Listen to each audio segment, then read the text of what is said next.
I feel like people pretty much think that you walk to your garden, you just go to your garden, walk to your garden, and then you have one giant tree called money tree, and then you go to that tree and then you start plucking money.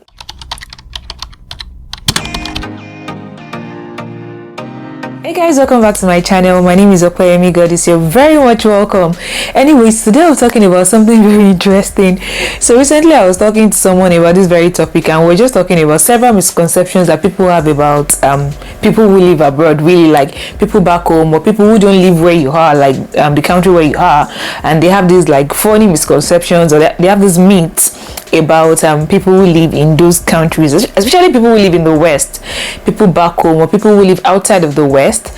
You know, they have certain notions about people who live in the West. Anyways, let's get into the video. Okay, so number one misconception is that people back home or people who live outside of the West, or let me say some people, because not, of course, not everybody. So some people who live outside of the West or who live back home actually believe that people who live in the West or people who live abroad, you guys get my point, they believe that people who live abroad actually pluck money on a tree.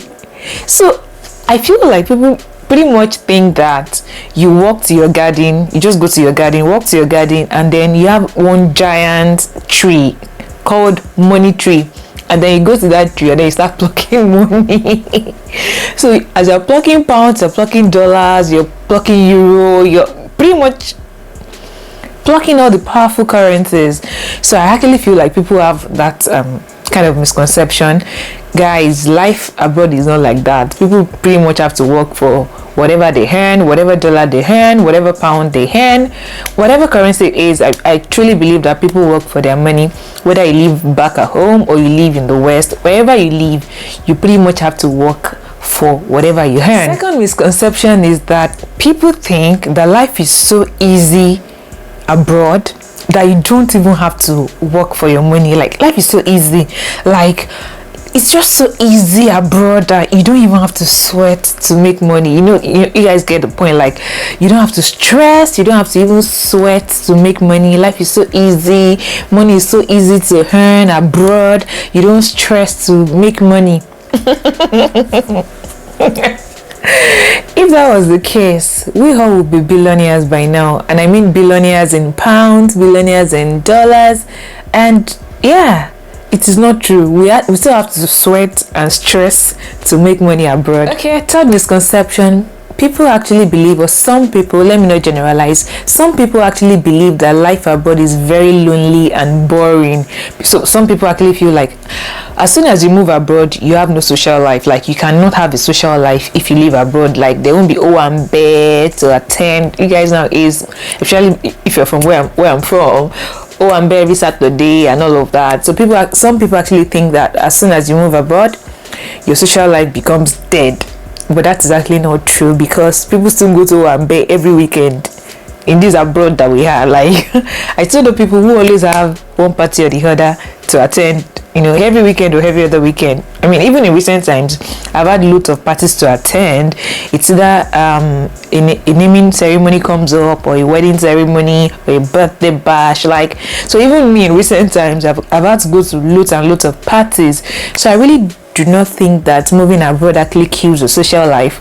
I think I personally just think it's based on your personality. I, for one, never liked going to parties until recently that I started attending quite a lot of parties. But yeah, moving abroad does not necessarily have to kill your social life. I understand that people don't get to go out as much as they do back home, but it still does not mean that it is quite boring and lonely abroad.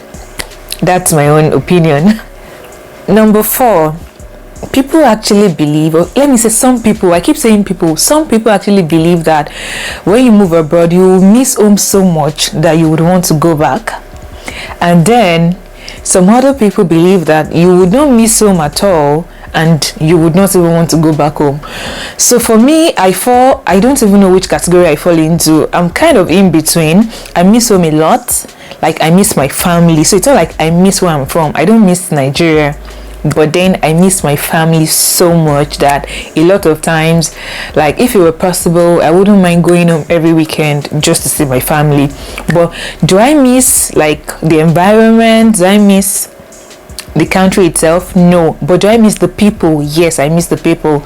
So I really don't know which category I fall into. Do I miss home so much that I want to go back home, or I don't even miss home at all and I don't want to go back home? So I really miss home so much because of the people, not because of the place. I hope it makes sense. That is my own opinion, but I know people generally just believe that, oh, it's either you're missing home so much or you're not even missing home at all. I feel like there's a balance. For me, I actually have a balance. It's not like I'm missing home so much that I want to like run back immediately, and it's not like I'm not missing. I definitely miss my family, and I generally just miss Nigerians, not Nigeria. Do you get the point? I miss the people, not the place. So let me know in the comment section, guys. I particularly want to know how you feel about this particular misconception. Do you miss home so much? I don't know where you're from originally, but do you miss home so much, or you don't even miss home at all? I actually feel like a lot of us miss the people, not necessarily the place. But correct me if I'm wrong. That's actually just my own personal experience. Okay, so point number 5, or the 5th misconception, is that I hear people say that it is so hard to make friends abroad. So what do you guys think about this? I've heard this over and over again, like, oh, it's so hard to make friends abroad. Okay, now to my own personal experience or my opinion. I actually believe that it is not so hard to make friends abroad. It is just hard to trust people abroad. And it is not even that it is hard to trust people abroad.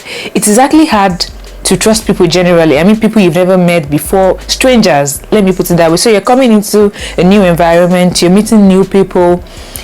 I mean, initially it will be hard to make friends with them because you don't know them, which is normal. So regardless of where you live, when you meet a stranger, you would want to be a bit cautious at first, just to be sure that this person is the right person to make friends with and all of that. So I don't necessarily think it is an abroad thing. I don't think it is an environment thing, in quotes. You get my point? I personally just believe that it's kind of awkward to make friends with strangers at first. It is when we get to know people that we feel very comfortable enough to make friends with them. So I don't think it is hard to make friends abroad. I just feel like people are more, cautious abroad, because, you don't know this person from Adam. Maybe this person is not even from your own country.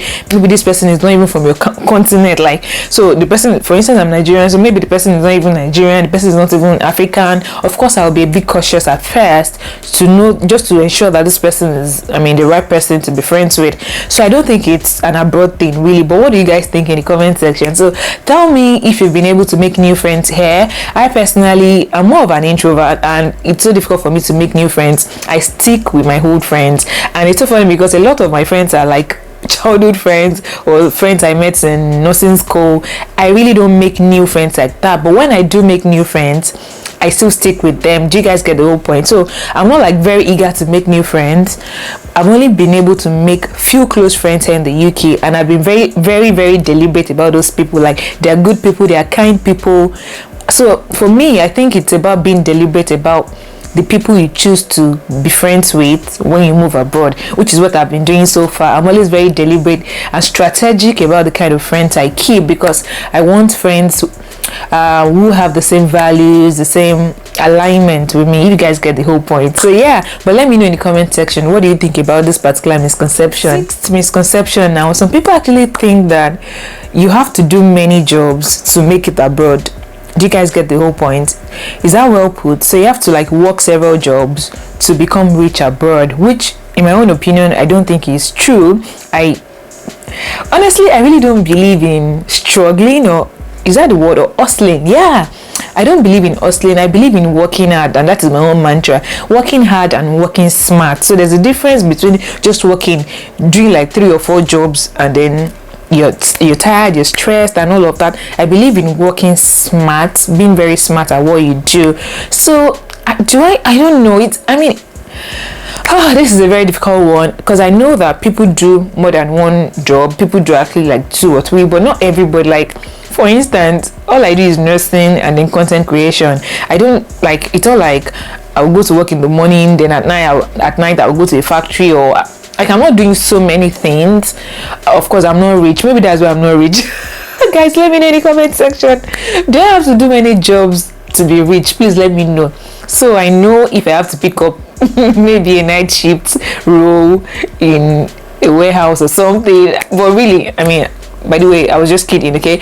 But I really don't think the mantra is doing several jobs so that you can be rich. But you guys, correct me if I'm wrong. I don't think this misconception is accurate. That's why I'm calling it a misconception anyways, because I don't think it is right.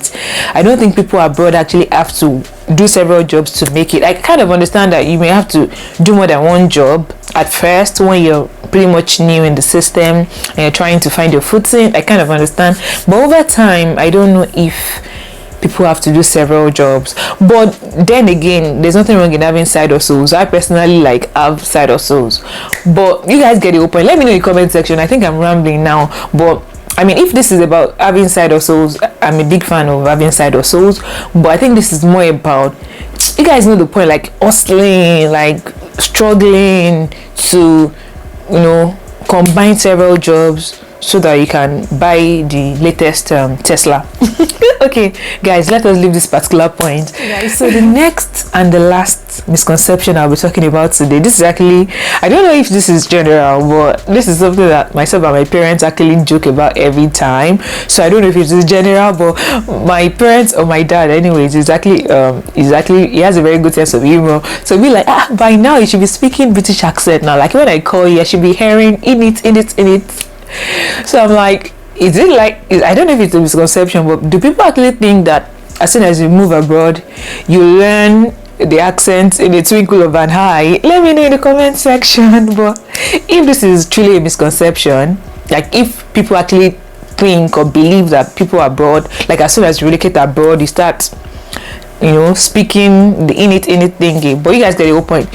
Is it a misconception or not? Like, are we actually meant to quickly learn the language or the accent as soon as we arrive? Because I mean, I have still not learned the accent, so it's not like I've not learned it, but I only speak the accent when it is necessary because I cannot be bothered. But when I'm at work, when I'm working, I mean with breeds, it's just easier for me to speak the accent so they can hear me and I can hear them, and the communication process can be effortless. Like, if you don't want to struggle when communicating with them, it's better to speak their accent so that they can hear you, you can hear them, and nobody is saying I beg your pardon. I mean, it's just easier when you speak like them, especially at work. Outside of work I really don't care, I just speak like the normal Nigerian I am. But guys, what do you think? Because I actually believe that there are still some people that believe that if you spend maybe a year or even more than a year, you should be able to speak the language or the accent now, so to say. But let me know in the comment section, guys, what do you think? Are there other misconceptions that I did not mention? These are the 7 misconceptions that I think I know about. If there are other ones I should know about, let me know in the comment section, guys. And what do you guys think about all these misconceptions? Which of these misconceptions have you actually personally had to tackle or handle? Like, people, maybe your family, your friends back home think you're so rich abroad, or that you have so much money, you have a tree in your garden that you just go and pluck money. Let me know in the comment section. And I should also say, if you're back home and you're watching this and you have a family, friend, uncle, auntie, whatever abroad who is terrorizing you on Instagram, I don't want to use the word terrorize because you can choose to be terrorized, or I don't know, but you just have relatives abroad and then you see them looking good all the time, driving the latest car, I mean looking yummy and all of that. Trust me, a lot of us use our credit cards, a lot of us buy things on finance, like cars. Only a few people can actually buy their cars like cash down. A lot of people buy their car by finance. So if you're back home and you're watching, please do not feel under pressure to not start believing that, oh, your family abroad, I mean, they're very rich, they have a lot of money, I mean, they can afford to buy Tesla cash down. That is most likely not true. I mean, a lot of times people just buy things on finance. You can take loans, and then we have access to credit cards here that you can actually use in purchases and return at the appropriate time. So yeah, anyways, guys, let me know what you think in the comment section. If you're yet subscribe, like and share, and smash the notification bell as well, so you'd always know when I put up videos on this channel. Have you referred a friend to this channel yet? Please do tell your friends about me and about the tips I share on this channel, and I'll see you in my next video. Bye.